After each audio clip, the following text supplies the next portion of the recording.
Hello friends. आज हम 10th class की इंग्लिश का फर्स्ट चैप्टर जिसका नाम है अ लेटर टू गॉड को पढ़ने जा रहे हैं एंड इसके राइटर हैं G.L. फ्यून्स। तो ये इसमें एक फार्मर की कहानी दिखाई गई है जिसको गॉड पर स्ट्रांग फेथ होता है। तो आज हम इसके बारे में पढ़ेंगे। आपको बस केयरफुली इसे सुनना है एंड सुनकर आपको पूरी कहानी अच्छे से समझ में आ जाएगी। अगर फिर भी आपको कोई प्रॉब्लम होती है तो आप कमेंट सेक्शन में बता सकते हैं। तो चलिए इसे स्टार्ट करते हैं। The house, the only one in the entire valley, sat on the crest of a low hill. From this height, one could see the river and the field of ripe corn, dotted with the flowers that always promised a good harvest. The only thing the earth needed was a downpour or at least a shower. Throughout the morning, Lencho, who knew his fields intimately, had done nothing else but see the sky towards the northeast. तो वह घर जो एकमात्र उस घाटी में था, उसके अलावा कोई दूसरा घर नहीं था वहां पर, जो कि एक छोटी सी पहाड़ी, नीची पहाड़ी यानी छोटी पहाड़ी पर स्थित था। एंड इस घर की ऊंचाई से आप नदियों को एंड पके धान के खेतों को जो फूल से लदे हुए हैं उन्हें आप देख सकते हैं। एंड अच्छे फूल होने का मतलब होता है कि अच्छी फसल होगी। इसीलिए आप फूलों को देखकर ये कह सकते हैं कि जो फूल हैं वो एक अच्छी फसल का वायदा कर रहे हैं। लेकिन उसके खेतों को सिर्फ एक चीज की जरूरत थी एंड वो थी बारिश, या कम से कम एक बौछार हो जाए। बस इसी चीज की जरूरत थी उसके खेतों को। एंड सुबह तड़के जब लेंचो जागता है तो वो जाकर सिर्फ उत्तर पूर्व दिशा में आकाश की ओर देखते रहता है, क्योंकि उसे पता था, वो अपने खेतों को अच्छी तरह जानता था, उसके खेतों को किसी और चीज की जरूरत नहीं है सिवाय पानी के, बारिश के, या कम से कम एक बौछार के। इसलिए वो सुबह तड़के जाता है एंड नॉर्थ ईस्ट में देखने लगता है। Now we are really going to get some water, woman. The woman who was preparing supper replied, Yes, God willing. The older boys were working in the field while the smaller ones were playing near the house until the woman called to them all, Come for dinner.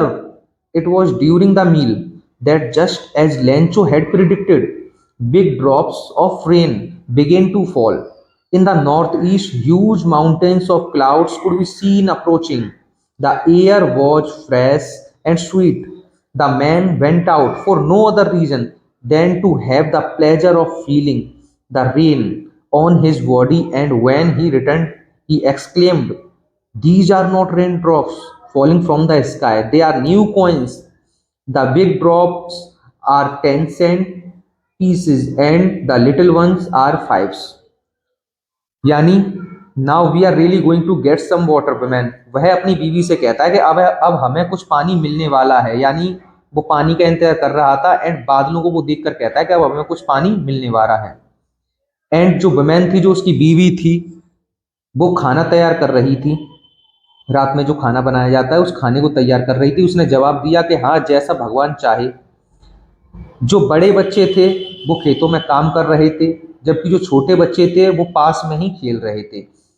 And जब तक उस औरत ने, यानी उनकी माँ ने, जब तक उन बच्चों को नहीं बुलाया, जब तक बड़े बच्चे खेतों में काम कर रहे थे एंड छोटे बच्चे खेल रहे थे, तो माँ आवाज लगाती है कि आ जाओ, खाना खाने आ जाओ, खाने का समय हो गया है। एंड जैसी कि सुबह लेंचो ने भविष्यवाणी की थी, बारिश की बड़ी बड़ी बूंदें गिरना शुरू हो गईं एंड उत्तर पूर्व दिशा में बादलों के विशाल पर्वत आते हुए देखे जा सकते थे, यानी बड़े बड़े बादल, घने काले बादल आ रहे थे। हवा ताजी और मधुर थी। वह व्यक्ति यानी कि लेंचो अपने शरीर पर वर्षा के आनंद का अनुभव करने के लिए बाहर गया, और जब वह वापस लौटा तो उसने एकदम कहा, ये आकाश से गिरती हुई पानी की बूंदें नहीं, ये नए सिक्के हैं। वर्षा की बड़ी बूंद 10 सेंट तथा छोटी बूंदें 5 सेंट के सिक्के हैं। With a satisfied expression, he regarded the field of ripe corn with its flowers, draped in a curtain of rain. But suddenly a strong wind began to blow, and along with the rain, very large hailstones began to fall. These truly did resemble new silver coins. The boys, exposing themselves to the rain, ran out to collect the frozen pearls. It's really getting wet now, explained the man. I hope it passes quickly. It did not pass quickly. For an hour the hail rained on the house, the garden, the hillside, the cornfield, on the whole valley. The field was white as if covered with salt. And संतुष्टिपूर्ण भाव से उसने पके अनाज के फूलों के खेत में देखा, यानी बड़ा ही सेटिस्फेक्शन उसे मिल रहा था। एंड वो अपने खेतों की तरफ देख रहा था जो कि बारिश से ढक चुके थे। बारिश हो रही थी, पानी पड़ रहा था एंड उसके खेतों को पानी की जरूरत थी, तो बहुत ही ज्यादा खुश था, उसे संतुष्टि मिल गई थी। लेकिन अचानक एक तेज हवा बहने लगी और बारिश के साथ साथ बड़े बड़े ओले भी गिरने लगे। ये वास्तव में ही नए चांदी के सिक्के की तरह दिख रहे थे। लड़के बारिश में भीगते हुए उन मोतियों, जो ओले गिर रहे थे, वो मोती समान लग रहे थे, तो वो बच्चे उन मोतियों को यानी उन ओलों को इकट्ठा करते हैं और बाहर चले जाते हैं, उन्हें इकट्ठा करने लगते हैं। यह अब वास्तव में बुरा हो रहा है, वह आदमी बोलता है, आदमी यानी लेंचो बोलता है कि ये तो वास्तव में बुरा होता जा रहा है। मुझे आशा है कि ये शीघ्र ही गुजर जाएगा, यानी वो आशा करता है कि ये बारिश, जो ओलों की बारिश होने स्टार्ट हो गई है, ये जल्दी ही खत्म हो जाएगी। लेकिन ये जल्दी समाप्त नहीं हुई, ओले पड़ते ही रहे। 1 घंटे तक ओलों की बारिश घर, बगीचे, पहाड़ी की तलहटी, अनाज के खेत तथा संपूर्ण घाटी में होती रही, यानी 1 घंटे तक ओले बरसते ही रहे। खेत सफेद हो गया जैसे वह नमक से ढका हुआ हो। Not a leaf remained on the trees. The corn was totally destroyed. The flowers were gone from the plants. Lencho's soul was filled with sadness. When the storm had passed, he stood in the middle of the field and said to his sons, "A plague of locusts would have left more than this. The hail has left nothing. This year we will have no corn." That night was a sorrowful one. All our work for nothing. There is no one who can help us. We will all go hungry this year. तो पेड़ों पर एक भी पत्ती नहीं बची। धान की खेती पूरी पूर्ण रूप से यानी पूरी तरह से बर्बाद हो चुकी थी। लेंचों के खेत में जो फूल थे, पौधों से गिरे जा चुके थे, यानी गिर चुके थे। वो अगर फूल नहीं होंगे तो फसल नहीं हो पाएगी, तो उसके जो फूल थे वो नीचे गिर चुके थे टूट टूट कर। लेंचो की आत्मा उदासी से भर गई, वो बहुत ही ज़्यादा सैड हो गया, दुखी हो गया। एंड जब तूफान खत्म होता है, समाप्त होता है, वह अपने खेतों में जाकर बीच में खड़ा हो जाता है और अपने बेटियों से कहता है कि एक जो टिड्डियों का दल होता है, नॉर्मली ये होता है कि जो टिड्डियों का झुंड होता है वो खेतों पर हमला करता है एंड फसलों को बर्बाद कर देता है। तो लेंचो बोलता है, खेत में खड़ा हुआ है बीच में एंड अपने बच्चों से कह रहा है कि एक जो टिड्डियों का झुंड होता है वो जब फसल को तबाह करता है तो वो भी थोड़ा बहुत छोड़ देता है, यानी थोड़ा बहुत बचा जाता है। एंड ये जो ओलावृष्टि हुई है यानी ओलों की जो बारिश हुई है, इसने तो कुछ भी नहीं छोड़ा। और इस साल हम बिना अनाज के ही रह जाएंगे, यानी इस साल हमारे पास खाने के लिए अनाज नहीं होगा। वह एक दुखद रात थी, यानी वह रात बहुत ही ज्यादा दुख से भरी हुई थी। हमारी सारी मेहनत व्यर्थ चली गई। ये लेंचो बोल रहा है कि हमने जो फसल बोने के लिए जितनी भी मेहनत की थी वो हमारी सारी मेहनत बेकार हो गई। ऐसा कोई व्यक्ति नहीं जो हमारी सहायता कर सके। उस पूरी घाटी में सिर्फ एकमात्र लेंचो का ही घर था एंड उसके आसपास ऐसा कोई भी नहीं था जो उसकी मदद कर सके। इस वर्ष हम सबको भूखा रहना पड़ेगा। वो अपने बच्चों से कहता है कि अब तो फसल बर्बाद हो चुकी है, अब हमें इस साल भूखा ही रहना पड़ेगा। But in the hearts of all who lived in that solitary house in the middle of the valley, there was a single hope, help from God. Don't be so upset, even though this seems like a total loss. Remember, no one dies of hunger. That's what they say. No one dies of hunger. All through the night, Lencho thought only of his one hope, the help of God, whose eyes, as he had been instructed, see everything, even what is deep in one's conscience. Lencho was an ox of a man, working like an animal in the fields, but still he knew how to ride. The following Sunday, at daybreak, he began to write a letter which he himself would carry to town and place in the mail. It was nothing less than a letter to God.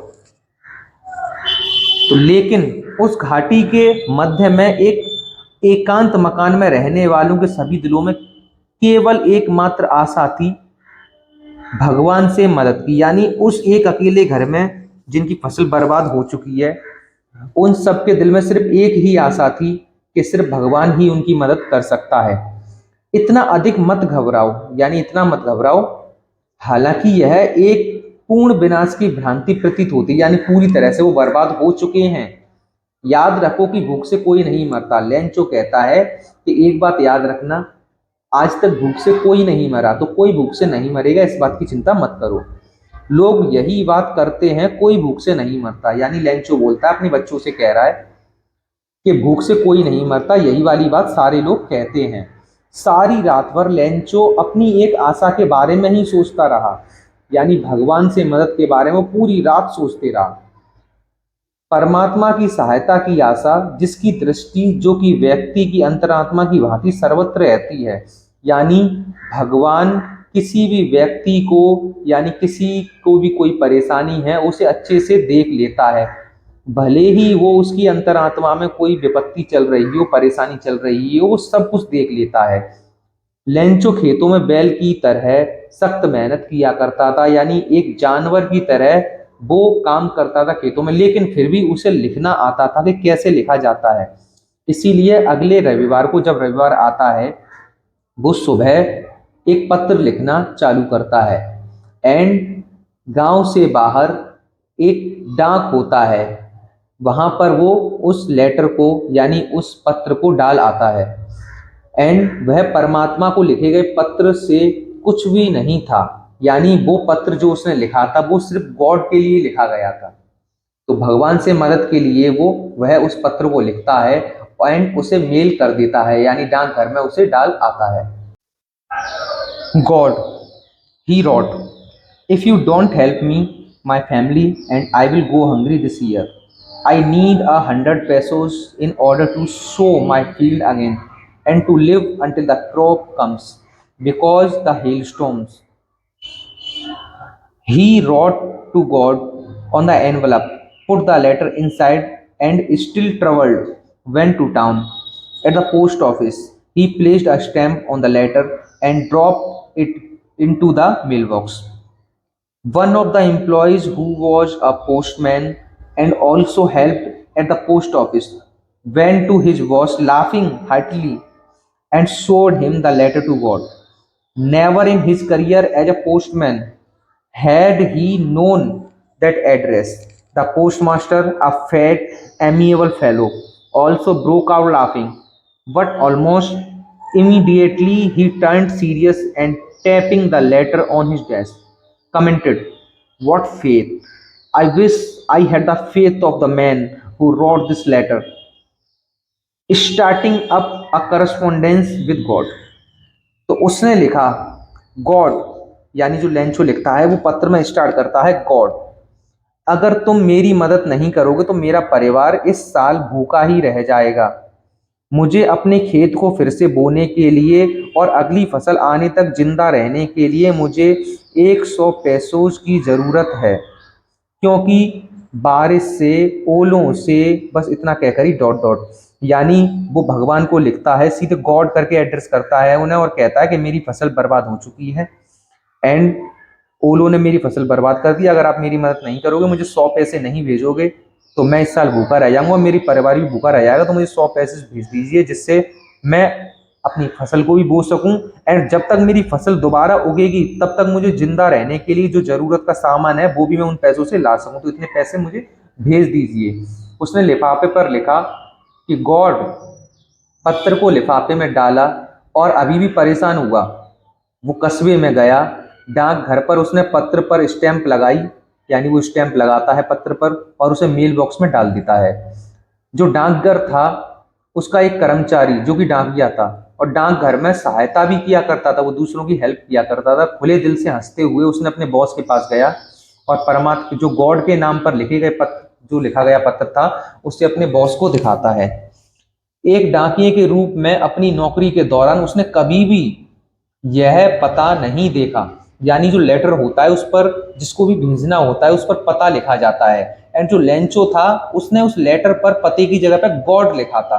And जो डाकिया था वो उसे कैसे God तक पहुंचाएगा, उसने अपने करियर में आज तक ऐसा पता देखा ही नहीं, यानी कभी कोई ऐसा लेटर आया ही नहीं जिसमें पता लिखा हो गॉड, वो ऐसे किसी पते को नहीं जानता था। पोस्टमास्टर, पोस्टमास्टर जो एक मोटा एंड एमिएबल यानी मैत्रीपूर्ण खुशमिजाज व्यक्ति था, वह पत्र को देखकर जोर से हंसने लगता है, लेकिन जल्दी ही वो सीरियस हो जाता है और उस पत्र को अपने डेस्क पर रखकर थपथपाता है। क्या विश्वास है, यह वह पोस्टमास्टर बोलता है, क्या विश्वास है, व्हाट अ फेथ। काश कि इस पत्र लेख यानी जिसने ये पत्र लिखा है उसके जैसा विश्वास काश मुझ में भी होता। उस व्यक्ति का गॉड में अटूट विश्वास था कि उसने परमात्मा से पत्र व्यवहार करना शुरू किया है, यानी वो उस पत्र को देखकर ये समझ जाता है कि जिसने भी ये पत्र लिखा है उसे गॉड पर पूरा विश्वास है, इसीलिए उसने गॉड को पत्र लिखा है।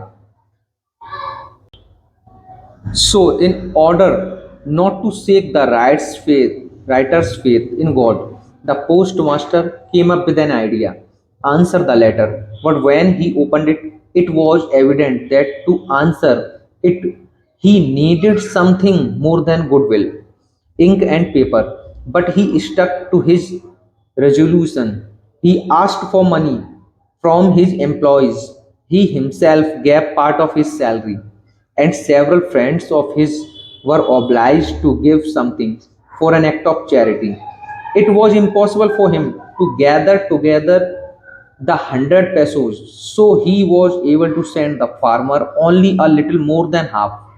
He put the money in an envelope addressed to Lencho, and with it a letter containing only a single word as a signature, God. सो इसीलिए पत्र गॉड पर विश्वास ना डगमगा जाए, यानी वह पोस्टमास्टर के दिमाग, पोस्टमास्टर जो होता है वह ये सोचता है कि इस व्यक्ति को कितना विश्वास है, अगर इस व्यक्ति को इसके पत्र का जवाब नहीं मिला तो उसका जो ऊपर वाले पर यानी गॉड पर जो विश्वास है वो डगमगा जाएगा। एंड वह व्यक्ति नहीं चाहता था कि जो लेंचो का विश्वास है वो उस पर से डगमगाए। तो जो पोस्टमास्टर होता है उसके दिमाग में एक विचार आता है, तुरंत ही एक आइडिया आ जाता है, वह सोचता है कि क्यों ना इसके पत्र का जवाब दिया जाए। लेकिन जब वह पत्र को खोलता है तो उससे एक बात स्पष्ट हो जाती है कि इस पत्र में उत्तर देने के लिए नेक भावना से अधिक कुछ अन्य चीजें की जरूरत थी, यानी सिर्फ अच्छी भावना ही नहीं, उसमें कुछ और भी जरूरत थी देने के लिए। लेकिन वह अपने निश्चय पर अटक रहा, यानी कि उस पोस्टमास्टर ने सोच लिया था कि मुझे इसकी हेल्प करनी है तो करनी ही है, मैं किसी भी तरह से इस व्यक्ति की हेल्प करूंगा, इसका जो विश्वास है उसे खत्म होने नहीं दूंगा, टूटने नहीं दूंगा। उसके साथ में जो कलीग्स उसके काम करते थे, कर्मचारी जो भी उसके साथ काम करते थे, उसने उन सब से कहा कि आप भी सब इसमें थोड़ी थोड़ी हेल्प कीजिए, क्योंकि लेंचो को 100 पैसे उसकी जरूरत थी एंड पोस्ट मास्टर के पास इतने पैसे नहीं थे कि वो अकेला 100 पैसे इकट्ठा करके लेंचो तक पहुंचा सके। इसीलिए वो अपने साथ काम करने वालों से मदद के लिए कहता है। वह खुद भी स्वयं भी जो उसकी सैलरी होती है उसमें से कुछ हिस्सा यानी कुछ पैसे उसमें इकट्ठा करता है, एंड उसके जो और भी दोस्त होते हैं वो भी पैसे इकट्ठा करते हैं एंड वो सोचते हैं कि हम एक चैरिटी के नाम पर यानी किसी की मदद करने के नाम पर, डोनेशन के नाम पर इन पैसों को इकट्ठा कर रहे हैं। उसके लिए 100 पैसे का धन एकत्रित करना असंभव था, यानी अकेला पोस्टमास्टर 100 पैसे इकट्ठा नहीं कर सकता था। इसीलिए वह किसान को आधे से थोड़े ज्यादा पैसे धन ही भेजने के योग्य हो पाया, यानी उसने अपने साथियों से जब पैसे इकट्ठा किया एंड खुद भी अपनी सैलरी में से पैसे दिए तब भी वो पूरे 100 पैसे नहीं कर पाए, लेकिन आधे से ज्यादा उसने कर लिए थे। एंड जितने पैसे उसने इकट्ठा कर पाया था उसने सारे पैसों को एक लेटर में डाला एंड लेंचो के पते पर उसने उस लेटर को भेज दिया। एंड इसीलिए वह उस किसान को आधे से थोड़ा ज्यादा धन ही भेजने योग्य हो पाया, यानी आधे से ज्यादा उसने पैसे भेज दिए। धन के साथ एक पत्र भी उसने डाल दिया, यानी जब उसने लिफाफे में पैसे डाले तो पैसों के साथ साथ उसने एक लेटर भी लिखा जिस पर सिर्फ एक शब्द लिखा हुआ था जो कि हस्ताक्षर के रूप में लिखा हुआ था, एंड उस पर लिखा हुआ था गॉड। यानी गॉड, यानी लेंचो ये देखकर समझ जाए, गॉड के साइन देखकर समझ जाए कि ये जो पैसे भेजे हैं ये गॉड ने ही भेजे हैं, क्योंकि जो भी पत्र भेजता है वह अपने सिग्नेचर करता है एंड सिग्नेचर के स्थान पर जो पोस्ट मास्टर था उसने गॉड का नाम लिख दिया था। The following Sunday, Lencho came a bit earlier than usual to ask if there was a letter for him. It was the postman himself who handed the letter to him, while the postmaster, experiencing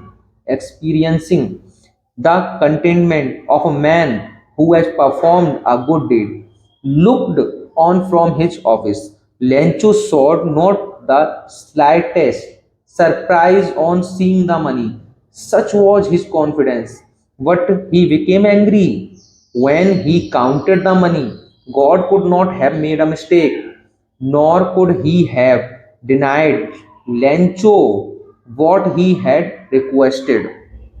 तो जैसे ही अगला Sunday आता है यानी following Sunday आता है, वह अन्य दिनों की तुलना में यह पता लगाने के लिए थोड़ा जल्दी आया कि क्या उसके लिए कोई पत्र आया है। यानी वो जल्दी ही संडे के दिन जल्दी ही वहां पर पहुंच जाता है और वहां पर जाकर पूछता है कि क्या मेरे लिए कोई पत्र आया है। तो वहां पर जो डाकिया होता है वो खुद उसे पत्र लाकर देता है।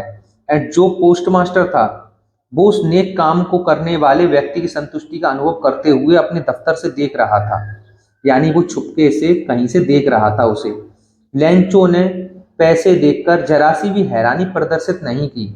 नॉर्मली ये होता है कि अगर आज के टाइम में कोई व्यक्ति गॉड के नाम पर कोई पत्र लिखेगा एंड गॉड उसकी हेल्प करेगा तो उसे एक सरप्राइज मिलेगा कि ऐसा कैसे हो सकता है। लेकिन जो लेंचो था उसका इतना अटूट विश्वास था कि जब पैसे आए और पैसों को देखकर उसे पता था कि गॉड ने भेजा है ये पैसे, फिर भी उसे जरा सी भी हैरानी नहीं हुई क्योंकि उसका स्ट्रॉन्ग फेथ था। उसे पक्का विश्वास था कि हाँ भगवान ने ही मुझे ये पैसे भेजे हैं। तो पोस्ट मास्टर वहां पर छुपकर उसे देख रहा था। लेंचो ने धन को देखकर जरा सी भी हैरानी प्रदर्शित नहीं की, यानी बिल्कुल भी हैरान नहीं हुआ वो पैसे देखकर। ऐसी उसकी दृढ़ आस्था थी, यानी इतना उसका अटूट विश्वास था कि वह बिल्कुल भी उसे हैरानी नहीं हुई। लेकिन जब उसने पैसे गिने तो उसे गुस्सा आ गया। वो बहुत ही ज्यादा गुस्सा हो गया पैसे गिनकर। वो कहता है कि गॉड तो ऐसी गलती कर ही नहीं सकता, क्योंकि पैसे उसमें कुछ कम थे। उसने 100 पैसों की मांग की थी गॉड से। एंड जो पोस्ट मास्टर था उसने अपने कलीग से पैसे इकट्ठे करके जो पैसे इकट्ठे किए थे वो आधे धन से कुछ ज्यादा थे। यानी 100 पैसे इकट्ठा नहीं कर पाया था वो, तो जितने हो सके उतने उसने पैसे लिफाफे में डाल के भेज दिए थे। एंड उन पैसों को गिनकर उसे गुस्सा आ जाता है और वो कहता है, लेंचो बोलता है कि भगवान यानी गॉड तो ऐसी गलती कर ही नहीं सकता कि वो पैसे कम भेजे। एंड ऐसा भी नहीं हो सकता कि मैंने जो उससे प्रार्थना की, जो उससे पैसे मांगे, उन पैसों के लिए मना कर दे। यानी लेंचो कहता है कि ना तो वो मुझसे पैसों की मना कर सकते हैं, गॉड मुझसे मना कर सकते हैं पैसों की, बिल्कुल मना नहीं करेंगे गॉड तो मुझसे पैसों की। एंड वो ऐसी गलती भी नहीं कर सकते जिसमें कि वो क्या करें, पैसों को कम भेज दें। Immediately, Lencho went up to the window to ask for paper and ink. On the public writing table, he started to write with much wrinkling of his brow, caused by the effort he had to make to express his ideas. When he finished, he went to the window to wire a stamp, which he licked and then affixed to the envelope with a blow of his fist. The moment the letter fell into the mailbox, the postmaster went to open it. It said, God, of the money that I asked for, only 70 pesos reached me. Send me the rest since I need it very much. But don't send it to me through the mail because the post office employees are a bunch of crooks. Lencho. तो जल्दी ही Lencho खिड़की पर जाता है और वहां से स्याही और कागज मांगता है, क्योंकि उसे अगला लेटर यानी कोई दूसरा लेटर भी लिखना था। एंड वहीं पर जो आम जनता के लिए लिखने के लिए टेबल होती है, वो उस टेबल पर बैठकर लिखना शुरू कर देता है। एंड जब वो लिख रहा होता है तो उसके माथे पर सलवटें पड़ती हैं, जो कि उसके विचारों को व्यक्त करने के प्रयत्न के कारण प्रकट हुई थी। यानी जब वो लेटर लिख रहा था तो उसके माथे पर कुछ सलवटें पड़ रही थी। जब उसने लिखना समाप्त किया, यानी जब उसने दूसरा लेटर जो लिख रहा था, वो जब उसका लेटर लिखना खत्म हुआ, तब वह स्टैम्प खरीदने के लिए खिड़की पर गया। यानी स्टैम्प खरीद कर लाता है, जिसे चाट कर उसने लिफाफे को हथेली से लगा दी। यानी उसने पहले उस स्टैम्प को चाटा एंड उसने लिफाफे पर रख के अपनी हथेली से उसे ठोक दिया, जिससे वह उस पर चिपक गया। जिस क्षण यानी जिस वक्त पत्र मेल बॉक्स में गिरा, जो पोस्ट मास्टर था इसे खोलने के लिए गया, क्योंकि वह भी बहुत उत्सुक हो रहा था कि पता नहीं अब इसने क्या लिखा हुआ है। वो जल्दी ही जाता है, उस पत्र को निकालता है एंड उसे खोलता है। एंड पत्र में लिखा होता है कि गॉड, जो पैसे मैंने आपसे मांगे थे उसमें केवल 70 पैसों ही मेरे पास पहुंचे हैं। यानी उसने 100 पैसों की मांग की थी एंड पोस्ट मास्टर ने जो उसकी हेल्प करने के लिए पैसे इकट्ठा किए थे, वो पैसे इकट्ठा हुए थे सिर्फ 70 पैसे। एंड इसीलिए वह बहुत ज्यादा एंग्री हो गया था लेंचो। एंड दूसरा पत्र वो इसीलिए लिखता है जिसमें वो शिकायत करता है गॉड से कि मैंने तो आपसे 100 पैसे मांगे हैं, आपने सिर्फ 70 पैसे ही भेजे थे। जो बचे हुए पैसे हैं उन्हें भी मुझ तक जल्दी पहुंचा देना, क्योंकि मुझे इनकी बहुत ही ज्यादा जरूरत है। एंड लेंचो और आगे लिखता है कि जब आप इसे भेजें तो आप इसे इस डाक के माध्यम से मत भेजना। वो वहां पर उस डाक खाने की मना करता है कि यहाँ पर इस मेल में जो पैसे भेजें उस मेल से मत भेजना, क्योंकि यहाँ के जो कर्मचारी हैं जो पोस्ट ऑफिस में काम करते हैं वो सारे के सारे एक ठगों का समूह है, यानी सब के सब वो ठग हैं। अगर आप इनके माध्यम से पैसे भेजेंगे तो ये फिर से मेरे पैसे ठग लेंगे। यानी उसे अभी भी ऊपर गॉड पर इतना विश्वास था कि गॉड ने पूरे पैसे ही भेजे होंगे एंड जो पैसे इसमें कम हैं वो यहाँ पर काम करने वाले एम्प्लॉयज ने ही निकाल लिए होंगे। तो हमारी कहानी यहाँ पर खत्म होती है। ये बड़ी ही इंटरेस्टिंग कहानी है एंड इसमें बताया गया है स्ट्रॉन्ग फेथ के बारे में जो कि लेंचो को गॉड पर था।